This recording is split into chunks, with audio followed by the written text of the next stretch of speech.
আসসালামু আলাইকুম চাচা। ওয়ালাইকুম সালাম। চাচা আপনার নাম কি? রহম আলী। গ্রামের নাম? ডিবাপুর। জেলা কি পড়ে এটা? জেলা বরপড়া। আপনি দেখছি ধান লাগাইছেন, এটা হাইব্রিড ধান ছিল। হাইব্রিড। এই ধানটা কার কাছ থেকে আনছিলেন? কলকাছে মুখের কাছ থেকে। এই ধানটার নাম জানেন আপনি? জানি। কি নাম? শ্রী তাজা 11 আপনি ধানটা দেখে সন্তুষ্ট? সন্তুষ্ট। কয় বিঘা লাগাইছেন? 3 বিঘা। এবার প্রথম লাগাইছেন নাকি? প্রথম লাগাইছি ধান, আগে লাগাইছি অন্য ধান লাগাইছি। অন্য অন্য যেগুলা লাগাইছেন ওগুলার থেকে কেমন পাইছেন এটা? এটা ভালো হয়েছে আল্লাহ দিদি। ভালো হয়েছে না? হ্যাঁ। আগামী পরে এবার 3 বিঘা, আগামী পরে কত বিঘা লাগাবেন এটা আগামী বছরে? আগামী দেখি 4 বিঘা 3 বিঘা 5 বিঘা লাগাই।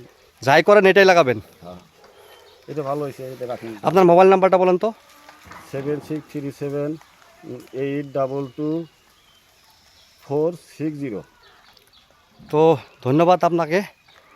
তো আপনার যেগুলা পার্শ্ববর্তী কৃষক আছে এই ধান সম্পর্কে জিজ্ঞাসাপাতি করতেছে আপনাকে, করতেছে। আপনি কি পরামর্শ আমি দিচ্ছেন? পরামর্শ দিছি যে না, ধানটা খুব ভালো, দেন না যে গাছি কি সুন্দর আলাই দিছে আমার। তো কই যে আমাকে এই ধানটা আনা লাগবো, এনে কইছে। আপনার ধানটার নাম তাদেরকে বলে দিচ্ছেন? বলে দিছি সিরিতা জায়গা। ধন্যবাদ। এই ধান আনলি গেলা। হ্যাঁ, বড়িয়া ধান, একদম সুন্দর। হ্যাঁ, আপনি নিজে দেখতে পারতেছেন, লাগাইছেন, প্রমাণ আমি পাইছেন। লাগাইছি, নিজেই লাগাইছি, নিজেই নাগা, নিজেই প্রমাণ করছি। হ্যাঁ, নিজেই লাগাইছি, নিজেই নাগাই, যে নিজেই প্রমাণ করছি। আল্লাহ আমাকে সোনার মতো দাম দিছে, যে কি সুন্দর দাম দিছে। হ্যাঁ, দিছে আল্লাহ, ভালো দিছে, আমার মেলা দিছে। তো আপনাকে ধন্যবাদ। বন্ধুরা, এই ছিলেন রহম আলী চাচা, এনার গ্রাম ডিমাপুর, কলগাছিয়া নিয়ার, বরপেটা তাও তো আমি ডিস্ট্রিক্ট। অত পরিশ্রম করি নাই, কি কম কম করে করছি।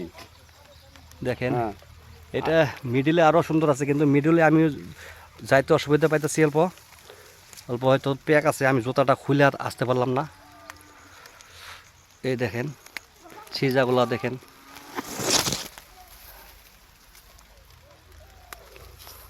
তো চাচা আপনাকে অনেক অনেক ধন্যবাদ।